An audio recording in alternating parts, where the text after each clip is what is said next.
제가 마태복음 7장 21절에서 27절까지 읽어보겠습니다. 나더러 주여 주여 하는 자마다 다 천국에 들어갈 것이 아니요 다만 하늘에 계신 내 아버지의 뜻대로 행하는 자라야 들어가리라. 그날에 많은 사람이 나더러 이르되 주여 주여 우리가 주의 이름으로 선지자 노릇을 하며 주의 이름으로 귀신을 쫓아내며 주의 이름으로 많은 권능을 행하지 아니하였나이까 하리니 그때 내가 그들에게 밝히 말하되 내가 너희를 도무지 알지 못하니 불법을 행하는 자들아 내게서 떠나가라 하리라. 그러므로 누구든지 나의 이 말을 듣고 행하는 자는 그 집을 반석 위에 지은 지혜로운 사람 같으리니 비가 내리고 창수가 나고 바람이 불어 그 집에 부딪히되 무너지지 아니하나니 이는 주추를 반석 위에 놓은 까닭이요 나의 이 말을 듣고 행하지 아니하는 자는 그 집을 모래 위에 지은 어리석은 사람 같으리니 비가 내리고 창수가 나고 바람이 불어 그 집에 부딪힘에 무너져 그 무너짐이 심하리라. 아멘.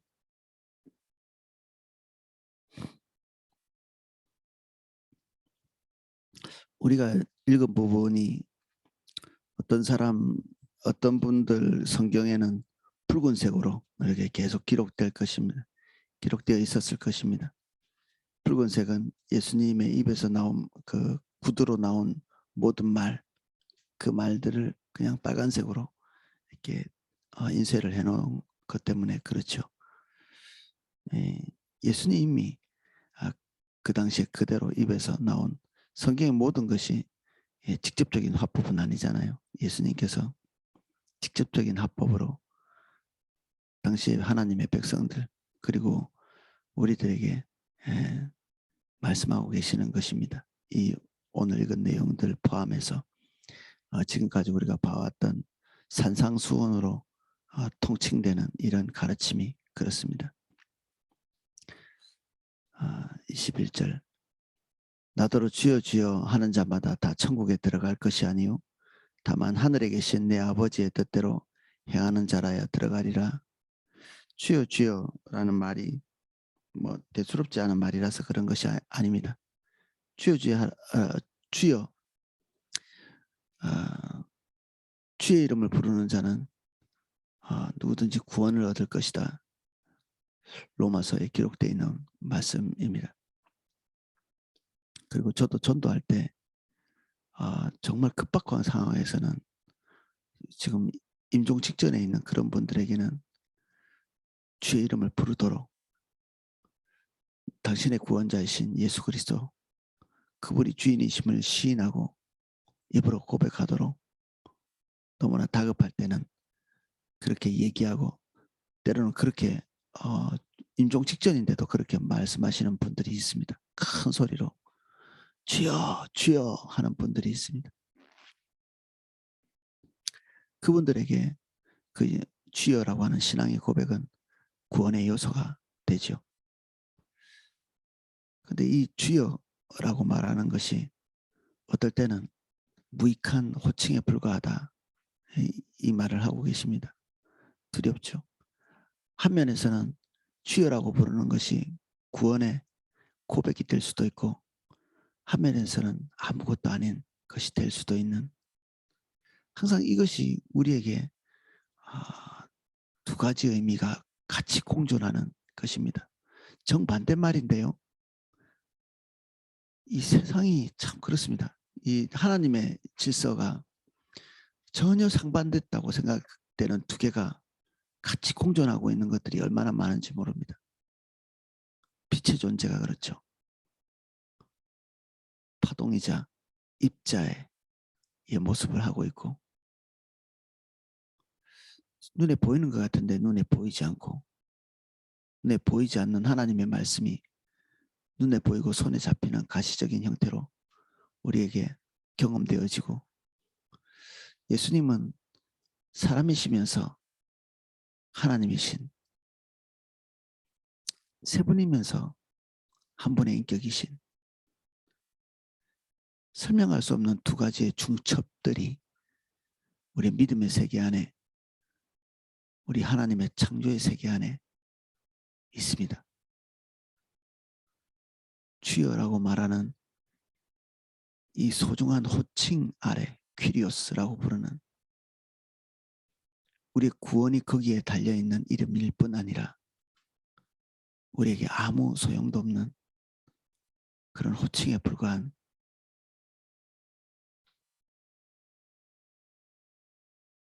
호칭이죠. 이 퀴리오스가. 그 이유에 대해서 연속해서 말씀하십니다. 하늘에 계신 내 아버지의 뜻대로 행하는 자, 정말 퀴리오스라면 그가 하나님의 뜻대로 행할 것이다. 이 말 전체, 지금 예수님께서 말씀하시는 전체의 내용은 대단히 두려운 부분들을 포함하고 있는데, 이 전제가 종말의 날입니다. 오늘 우리에게 나타나는 일일 수도 있지만 종말의 날에 우리의 모든 것을 타산, 계산하시는 하나님 아버지의 심판대 앞에 섰을 때 우리는 때로는 주여 주여 했던 우리의 모든 것이 무익한 것이 될 뿐 아니라 동시에 소중한 것이 되는데, 이 종말의 날 하나님께서 보시는 중요한 기준이 아버지의 뜻대로였는가, 하나님 중심적인 것이었는가, 모든 생각의 출처, 결정의 원인, 삶의 이유, 계명 하나하나를 성공적으로 지켰는가, 그렇지 못한가, 이것보다 훨씬 더 큰 의미가 되는 그 삶과 의미와 결정과 행함의 중심이 하나님이었는가.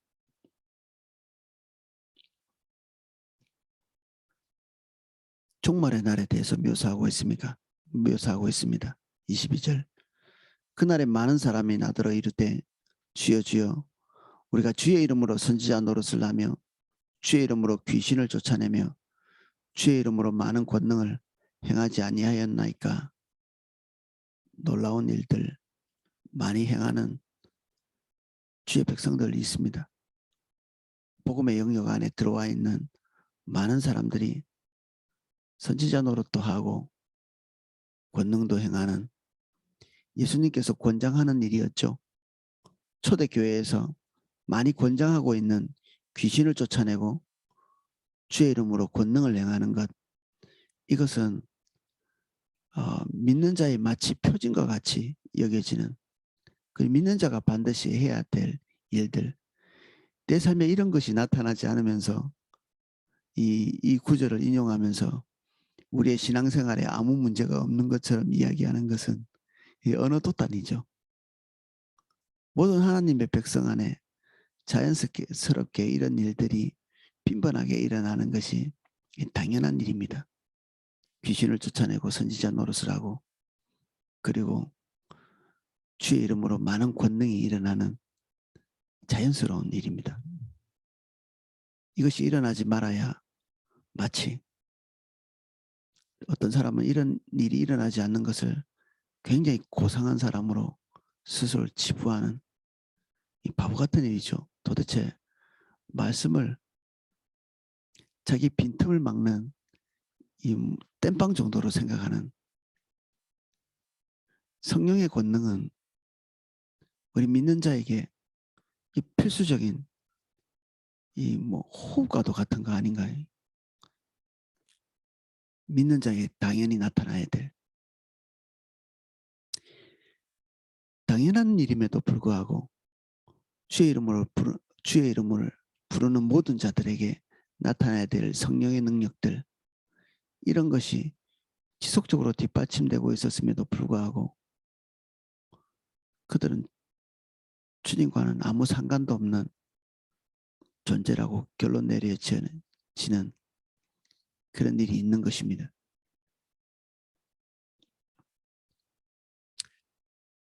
23절.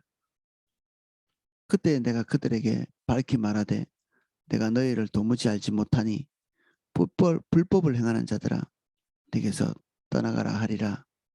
불법. 그들이 이 세 가지의 형태로 나타나는 성령의 권능, 선지자 노릇도 하고 귀신도 쫓아내고 권능을 행하는 명백한 성령께서 뒷받침하시는 일들이 있었음에도 불구하고 그들이 하나님께 수용되지 못하는 자, 예수 그리스도께 수용되지 못하는 자로 낙인찍히고 궁극적인 승리를 상실하게 된 이유는 이 불법이라고 말하는 것 때문에 그렇습니다. 해서는 안 될 것, 넘어가서는 안 될 것, 그들 중심 안에서 일어나서는 안 될 것들이 일어난 거죠. 더 자세히 말하면 뒤에 연속적으로 나오는 예수 그리스도의 말이라고 표현된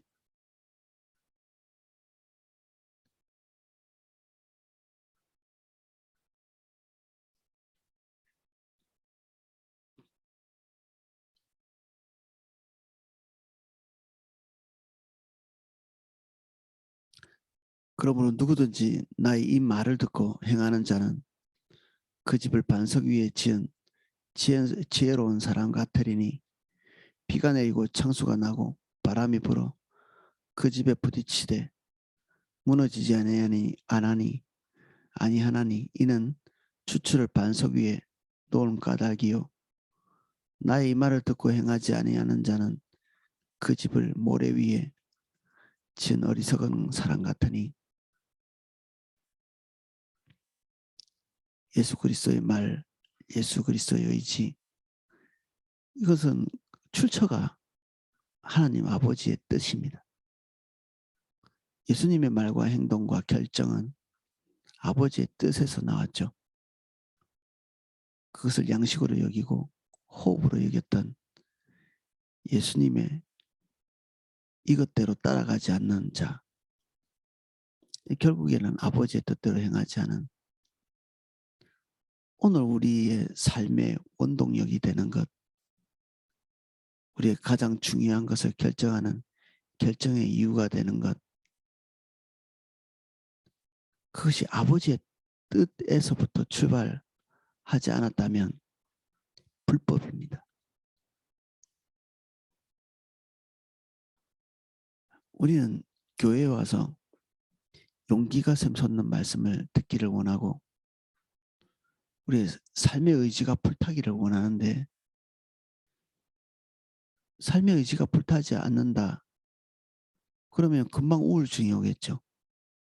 두려움과 공포, 요즘 우리 주변에서 흔하게 볼 수 있는 정신적인 질환들이 있습니다. 신명기에 말씀하고 있는 여러 가지 질병들이 있습니다. 무수하게 일일이 나열할 수 있는 그 당시에 인간이 경험할 수 있는 모든 종류의 질병이 아니었나 싶은 여러 가지 질병들. 거기에는 정서적인 질병과 정신적인 질병 이런 것들이 동반되고 있는데 이러한 것들이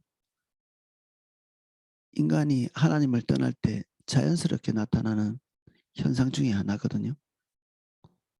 내 마음이 약해지고 내 마음이 두렵고 내 마음이 허전하고 외로운 이러한 것들이 인간에게는 나타날 수밖에 없는 이유가 인간은 하나님 중심적으로 살게 되어 있는 존재이기 때문에 거기서 이탈되어 있는데 이런 것이 자연스럽게 나타나야 되거든요. 근데 지금 현재 그런 것이 나타나고 있지 않다. 주님을 떠났는데 그런 것이 나타나고 있지 않다. 그러면 내 삶의 의지를 계속해서 공급해주고 그리고 기쁨을 공급해주고 의미를 공급해주고 새로운 내가 지탱할 어떤 마음의 의지의 기반이 되는 것 이런 것들 중에 하나님 아닌 것들이 있는 것입니다. 그 안에. 우리는 돈을 사랑해도 우리 생의 의지가 불탈 수 있습니다. 그것이 가능합니다. 물론 우리 영혼에 만족을 주지는 못하겠죠.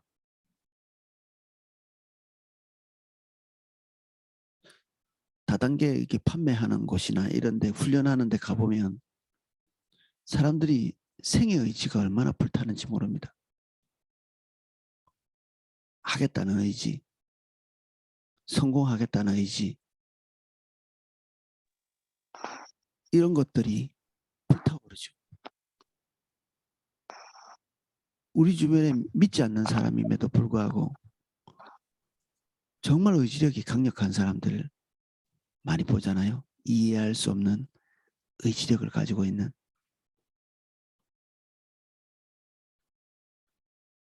이해할 수 없는 것. 우울하지도 않고 항상 유쾌하고.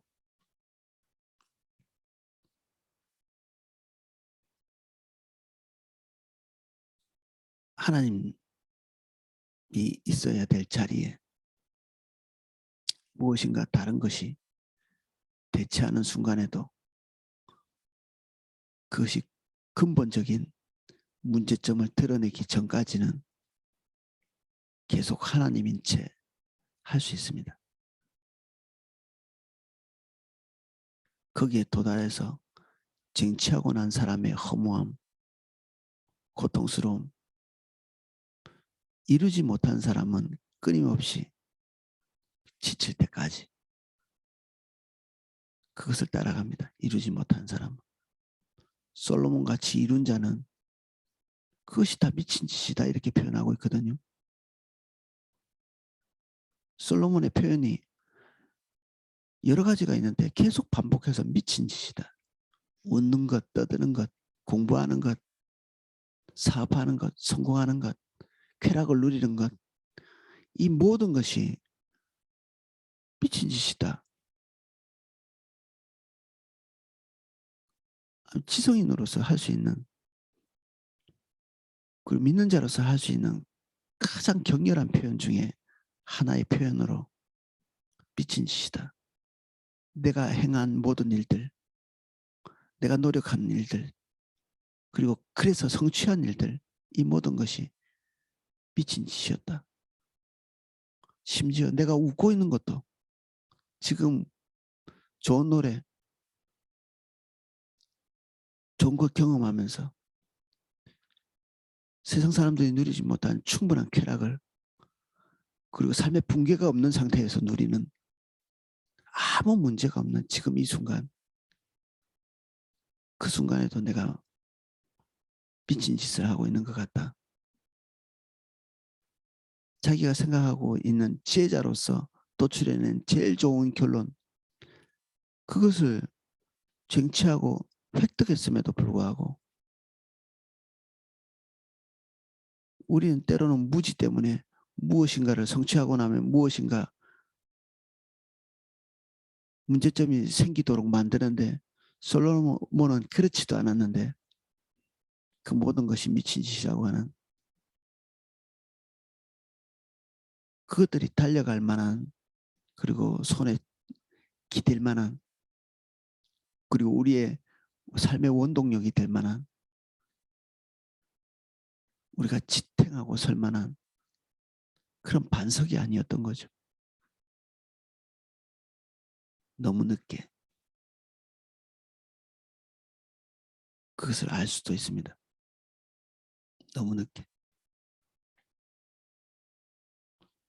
오늘 주님을 찾지 않는데 별다른 문제가 없는 그런 분들이 있습니다. 오늘 주님 찾지 않는데도, 오늘 하나님의 말씀이 내게 비춰지지 않는데도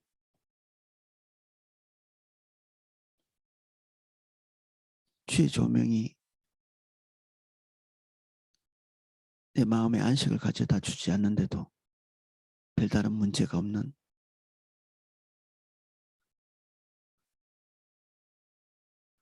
그런 분들의 종말은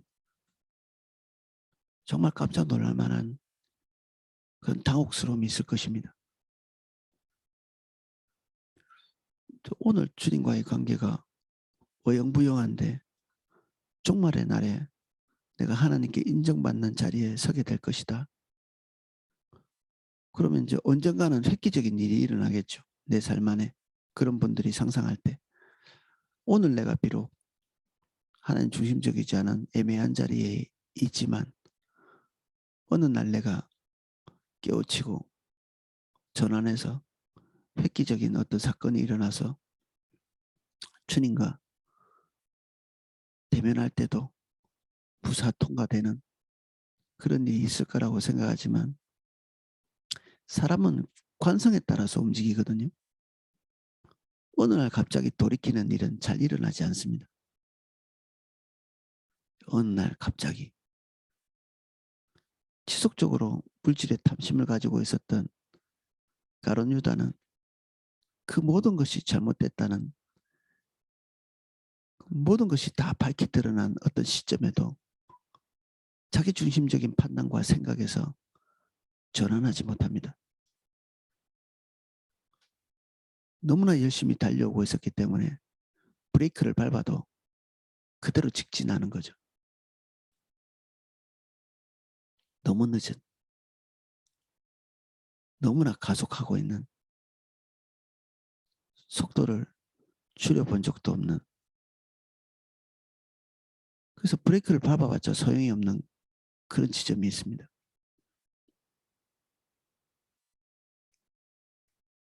어느 날 멈추게 될 것이다. 또는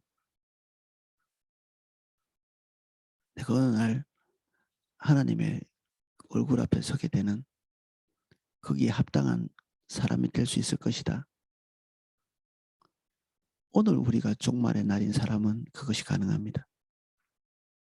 예, 종말의 날에 하나님 앞에, 그리고 예수님께서 말씀하시는 대로 통용될 만한 사람은 오늘 종말의 예수님을 만나는 자입니다. 오늘 하나님의 불꽃 같은 눈이 자기를 지켜보는 것을 아는 사람. 오늘 우리의 결정이 주님을 지탱하게 되는, 주님과의 관계를 지탱하게 되는, 우리가 모든 결정을 할 때 다른 것을 감안하는 것이 아니라 아버지의 뜻이기 때문에 그것을 결정하게 되는, 그래서 그 결정 뒤에는 우리의 평안이 오지 않고 우울함과 고독함, 때로는 기초생활의 붕괴, 그런 것이 올 수도 있죠.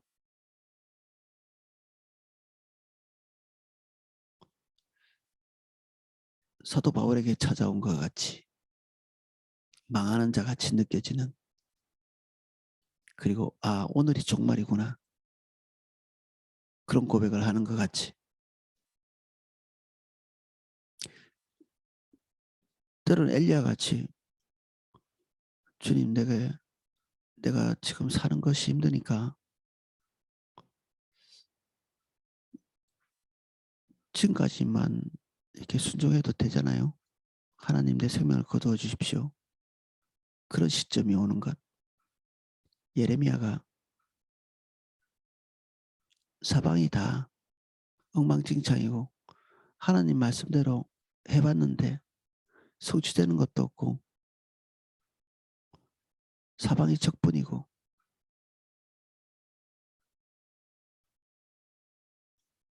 내가 하나님께 속은 것 같습니다. 그런 말을 하게 되는, 주님의 인도를 따라서 가는 사람의 종말에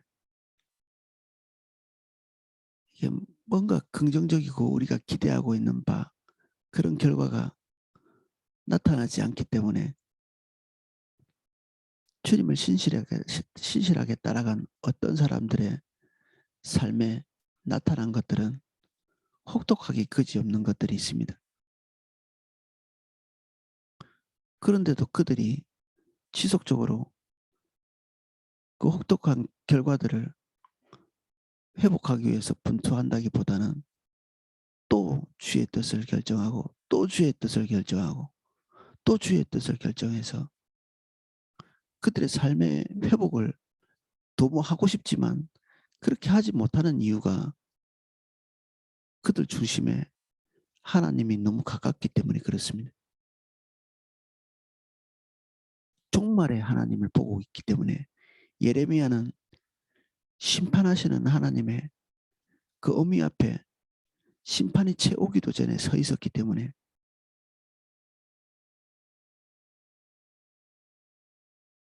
엘리야는 모든 역사를 주관하시는 하나님 그분의 현현 앞에 서 있었기 때문에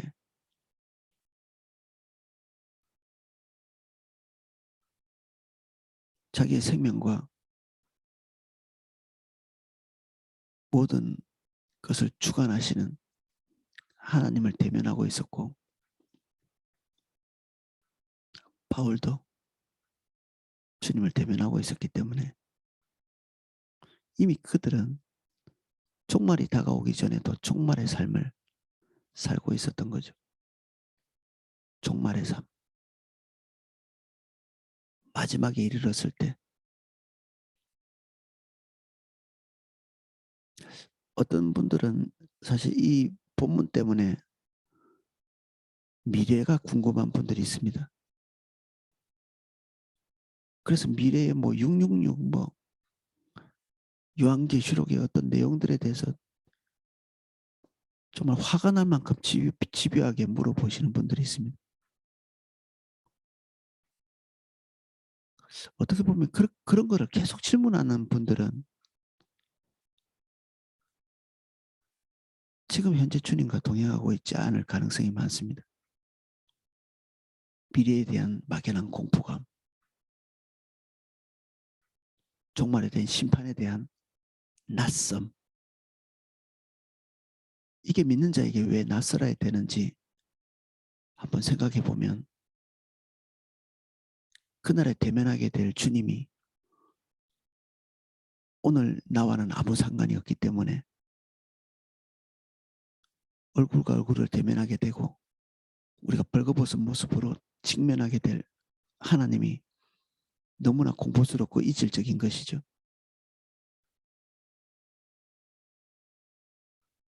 주님이 오늘 마지막 날 심판에 대해서 말씀하시고 어느 시점에 비가 내리고 창수가 나고 바람이 불어 그 집에 부딪혀서 그 무너짐이 심하리라. 심하리라 말은 다시 세워지지 못할 만큼 붕괴될 것이다. 기본적으로 뿌리 내려야 될 예수 그리스도 그 반석 위에 뿌리 내리지 못하고 하나님과의 인격적인 관계가 우리의 뿌리라고 볼 수 있는데 뿌리를 내리고 기둥을 내리는 것은 관계를 한다는 뜻입니다. 계명을 잘 지킨다는 말은 2차적인 일이고요. 그 종말의 하나님을 오늘 우리 눈으로 보고 욥이 고백하고 있는 것처럼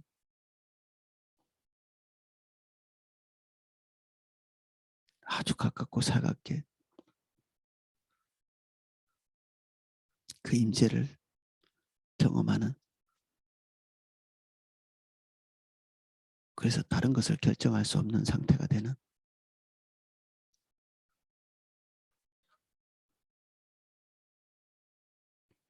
우리가 특별한 사람이라서 특별한 결정을 하게 되지는 않습니다. 우리는 다 죄성을 가지고 있는 존재들이고 루터도 우리와 똑같은 성정을 가진 사람이겠죠. 그래서 어떤 위협이나 그가 그의 삶을 지탱할 만한 육신적인 결정을 하고 싶어도 그가 하나님 앞에 서 있었기 때문에 그가 육신적인 결정을 할 수 있을 만한 상황에서 그런 결정을 하지 않고 하나님 중심적인 결정을 내리죠. 그의 고백은 그것을 말해줍니다. 내가 여기 서 있고, 그것은 하나님의 얼굴 앞에 서 있다는 고백이죠. 내가 서 있고. 여러분 어디 서 있습니까? 우리는 어디에 서 있고?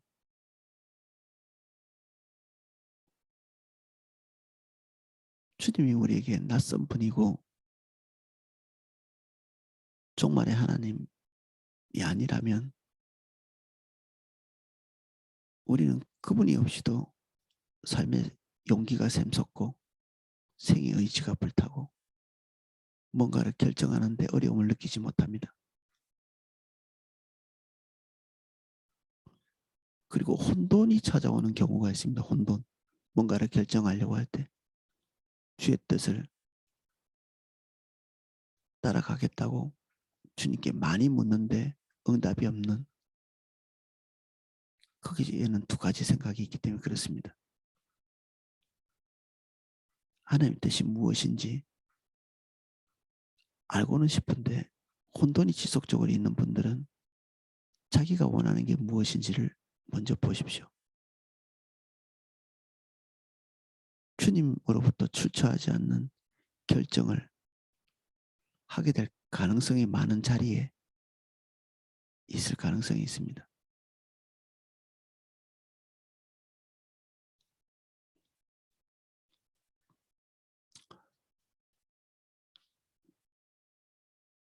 주님 앞에 서 있는 사람이 지혜로워서 어느 시점에 무너지지 않을 거라고 얘기하고 있습니다.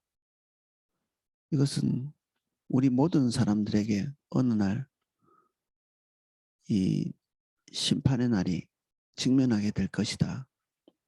우리가 죽고 난 다음에 어느 날 예수님이 오실 때 그러기도 하겠지만 예수님의 말씀은 항상 현재와 미래가 같이 공존합니다. 현재와 미래. 현재도 붕괴되고 미래도 붕괴되고.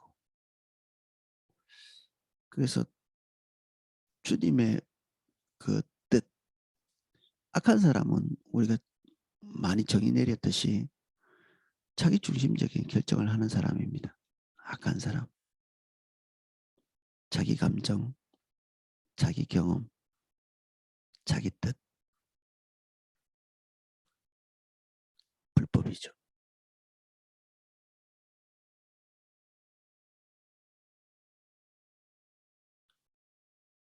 하나님의 뜻은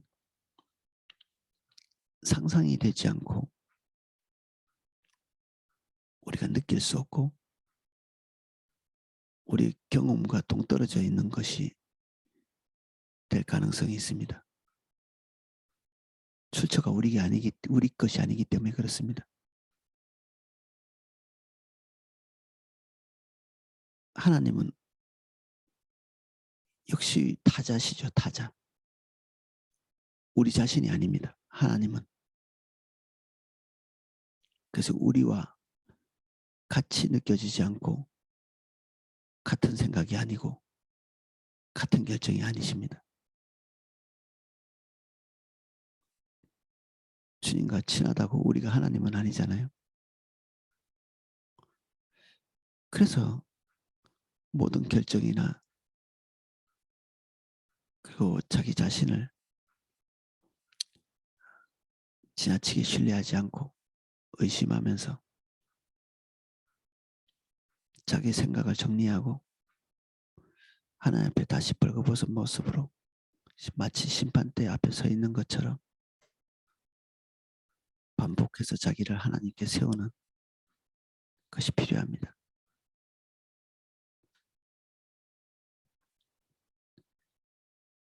항상 읽을 때마다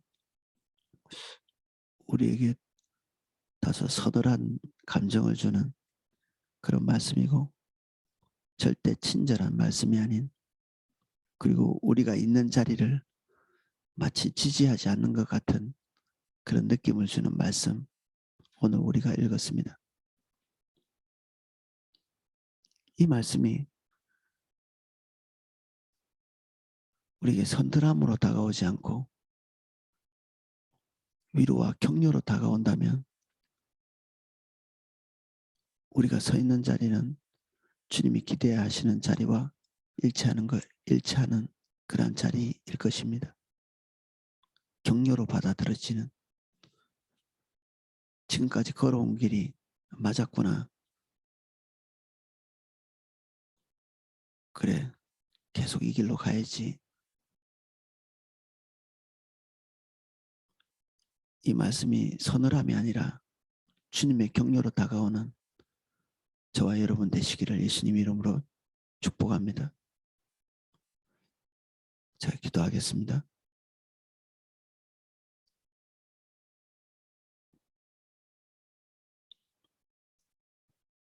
처음에는 괜찮았지만 어느 시점부터 식어버리고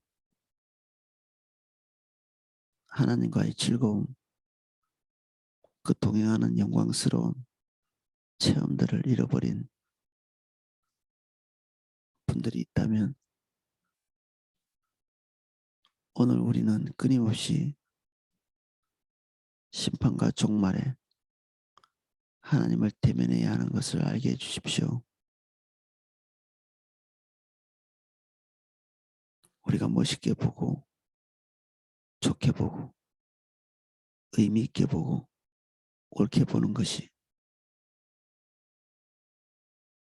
주님과 다르다면 우리가 기대고 있는 것은 주님이 아니라 다른 무엇입니다.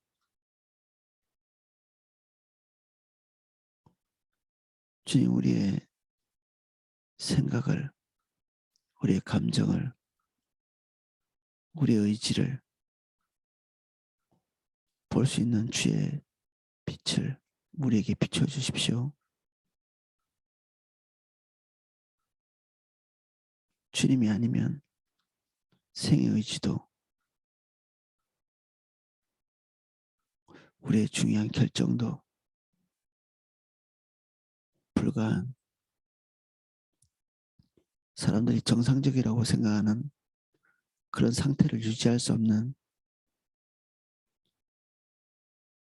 다른 대체할 것을 찾을 수 없는 저희들의 삶이 되게 해주십시오. 대체품으로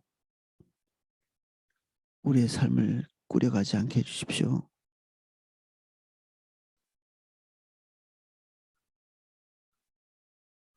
주님 외에 다른 대안이 없게 해주십시오.